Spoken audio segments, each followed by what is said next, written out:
네, 여러분 안녕하십니까. 12월 9일 화요일 아침 매일 성경 묵사 함께 나누겠습니다. 오늘은 시편 139편 1절에서 12절까지만 오늘은 시편 139편 앞부분을 함께 살펴보겠습니다. 여호와께서 주께서 나를 살펴보셨으므로 나를 아시나이다. 주께서 내가 앉고 일어섬을 아시고 멀리서도 나의 생각을 밝히 아시오며 나의 모든 길과 내가 눕는 것을 살펴보셨으므로 나의 모든 행위를 익히 아시오니 여호와여 내 혀의 말을 알지 못하시는 것이 하나도 없으시니이다. 아멘. 오늘 본문의 내용을 중심으로 주께서 나를 아신다. 주께서 나를 아신다라는 제목으로 하나님의 말씀 증가하겠습니다. 우리가 누군가를 안다, 내가 저 사람을 안다고 할 때 우리가 그 안다는 표현에 아주 주의할 필요가 있죠. 안다는 것이 그냥 정보로서 아는 것인지 아니면 그냥 인사한 정도인지 아니면 안다는 것은 아주 깊게 그 사람의 삶과 인생을 아는 것인지. 그래서 안다는 것이 상당히 흔한 표현이면서도 자세히 생각해 보면 우리가 그 사람에 대해서 모른다는 것을 깨닫게 됩니다. 우리가 하나님에 대해서도 안다 했을 때 참 안다는 정도가 어느 정도인지 우리가 늘 생각해 봐야 하는 것이죠. 구약 성경에서 하나님이 우리를 아신다 할 때 안다는 말은 야다 이런 말을 씁니다. 히브리어로 야다라는 것은 부부 관계 정도의 깊이를 말하는 것입니다. 부부 간에 아는 만큼 타인이 알 수가 없는 것이죠. 그 사람의 장점과 단점과 또 좋아하는 음식과 싫어하는 음식과 또 좋아하는 어떤 그 취미와 또는 어떤 싫어하는 그러한 일들 또 좋아하는 어떤 추구하는 바와 그래도 다 아는 것이 아니죠. 부부 간에도 그 사람의 무의식과 또 잠재의식 속에 무엇이 들었는지 다 알 수 없는 관계가 바로 부부 관계인데요. 어쨌든 이 성경에서 안다 할 때는 그 정도로 깊은 관계를 말하는 것입니다. 그래서 오늘 성경 본문의 다윗이 하나님께서 자신 나를 아시는 하나님 이렇게 고백할 때는 모르는 것이 하나도 없으시다 이 말씀입니다. 저와 여러분의 인생과 삶을 하나님께서는 현미경으로 들여다보듯이 다 안다는 거예요. 오늘 다윗이 내 생각도 알고 내 길도 알고 내가 눕는 것을 살펴보고 나의 모든 행위도 아시고 내 혀의 말, 즉 내가 내뱉었던 말 한마디 한마디가 하나님께 다 녹음되어 있다는 것입니다. 그러니까 하나님을 피해서 숨을 곳은 없습니다. 이것이 부담으로 다가온다는 그런 이야기가 아니에요, 지금. 하나님이 우리를 그만큼 잘 아신다는 사실입니다.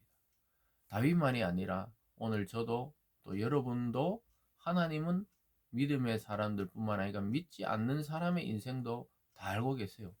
그래야 하나님이 나중에 심판을 하시고 또 구원할 자는 구원하실 수가 있는 것이죠. 그래서 그것을 오늘 앞에서 이야기하고 있습니다. 사랑하는 여러분, 우리도 하나님을 안다고 할 때 하나님이 우리를 아는 정도는 아니더라도 성경에서 말씀하신 하나님을 알려면 성경을 가까이 해야 되고 말씀을 가까이 해야 됩니다. 우리가 사랑하면 가까이 하잖아요.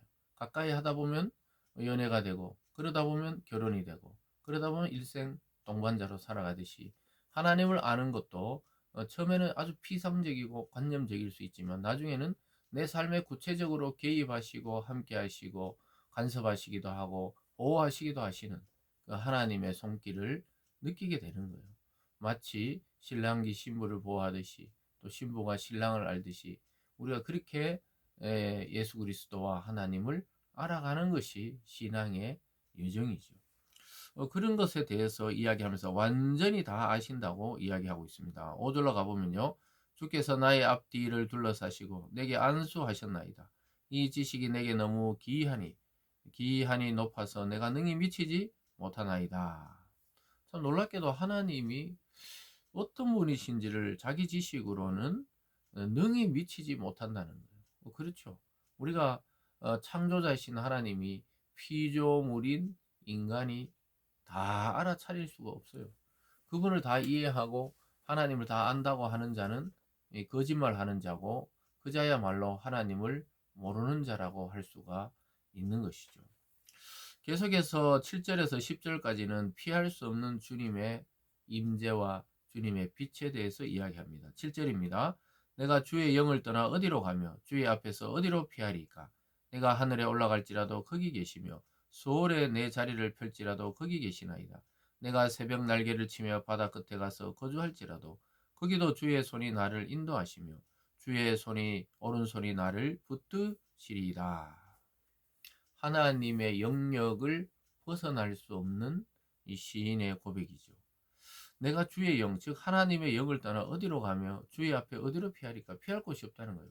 하늘에 올라가 보니까 거기도 계시고, 또 스올, 지옥 끝까지 내려가, 땅 끝까지 내려가도 거기도 계시고, 새벽에 날개치면서 먼 바다를 건너서 그 끝에 가서 살았는데 거기도 하나님이 계시더라. 이렇게 표현합니다. 그러면서 주의 손이 나를 인도하셨고 오른손이 나를 붙드셨다. 구원의 오른손을 말씀하고 또 주의 손을 펴서 우리를 보호하시고 지금껏 살아오게 하셨다고 다윗은 고백하고 있습니다. 사랑하는 여러분, 주님 떠나시면서 이 땅에 우리에게 또 교회에게는 성령을 너희에게 보내주겠다 약속하시고 초대교회 때 성령이 오시고 오늘날 예수 그리스도를 믿는 자에게 성령을 보내주셔서 영원토록 함께 하신다는 사실을 우리는 깨달아야 합니다. 그래서 우리가 하나님의 눈을 피해 숨을 곳은 이 세상에 아무것도 없습니다. 오히려 모든 것이 하나님 앞에 다 드러나 있다고 생각하며 우리는 살아가야 되고 그것이 또 영광입니다. 그래서 이 주의 영, 이 성령이 우리를 함께 한다는 것은 이 시공간을 초월해서 우리와 함께 하실 수 있는 하나님에 대해서 이야기하고 있습니다. 여러분, 하나님을 피하고 싶을 때, 홀로 있고 싶을 때도 하나님은 우리를 놓치지 않으시고 우리 곁에, 우리 옆에, 우리 속에 계십니다. 우리가 인식하지 못하고 거부하고 세상에 빠져 살 때조차도 하나님은 성령으로 우리 속에 오셔서 근심하며 돌아오기를 기다리고 계신 분이라고 성경은 말씀하고 있습니다. 그러면서 마지막 고백에 보면요. 11절에 내가 혹시 말하기를 흑암이 반드시 나를 덮고 나를 두른 빛은 밤이 되리라 할지라도 주께서는 흑암이 숨기지 못하며 밤이 낮과 같이 비추이나니 주에게는 흑암과 빛이 같음이니이다. 이 말이 무엇입니까? 우리 보기에는 깜깜한 한밤중이어도 그 깜깜함 속에 숨어도 하나님은 다 보인다는 거예요. 흑암과 빛이 하나이다. 같다는 거예요. 왜냐? 하나님이 낮과 밤을 창조하신 분이기 때문입니다. 그래서 흔히 우리는 어둠은 악하게 보고 빛은 선하게 볼 때가 있지만 사실은 어둠 없는 빛이 없고 빛 없는 어둠이 없는 것이죠. 그래서 낮과 밤 모두 하나님이 창조하셔서 밤에는 쉼과 회복의 시간을 주시고 낮에는 활동하고 기동하고 또 일할 수 있는 힘을 공급해 주셨다는 사실입니다. 그래서 어둠을 밝히시는 빛이 바로 하나님이시다.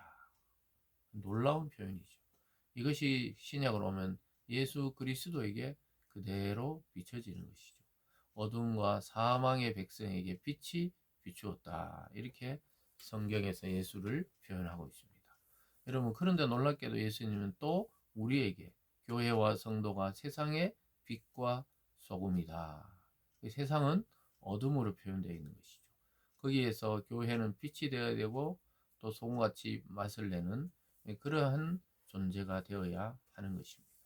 그래서 하나님이 빛이시고 예수 그리스도가 빛이시고 그를 따르는 교회도 빛과 소금이 되어야 한다고 말씀하고 있습니다. 저와 여러분이 그리스도를 반사해서 세상에 비추이는 그러한 이 거울 같은 그런 존재가 되기를 바랍니다. 그래야 이 세상이 좀 따뜻해집니다. 어둠이 물러가게 되는 것이죠. 오늘 정체적으로 정리해 보면요. 나보다 나를 더 깊이 아시고 자세히 아시는 하나님의 손길을 우리는 믿고 오늘 또 꾸준히 믿음의 길을 걸어야 하겠고요. 두 번째는 날마다 나와 동행하시고 임재하시는 하나님, 그분의 영이신 성령과 일체되어 성령 충만과 또 성령의 인도와 보호를 따라 사시기 바랍니다. 그리고 마지막 세 번째는 어둠 속에서도 빛 대신 예수 그리스도와 그분의 말씀을 따르는 삶을 우리는 결단하고 나가야 하는 것입니다. 오늘도 저와 여러분을 잘 아시는 하나님께 의지에 승리하는 하루가 되기를 원합니다. 기도하겠습니다. 사랑의 하나님 아버지 감사드립니다. 빛이시요 우리의 소망이시요 우리의 영원한 하나님 사랑의 대상이신 하나님이 우리를 아신다고 말씀하고 있습니다. 하나님 이 세상에 누구도 우리를 몰라줘도 하나님은 누구보다 우리를 잘 아시고 우리 자신보다 우리를 잘 아셔서 영원토록 함께 계시겠다고 약속하고 있습니다. 오늘 이 다윗의 고백이 우리 모든 성도님들의 고백이 되게 하여 주시옵소서. 감사드리며 예수님 이름으로 기도드리옵나이다. 아멘.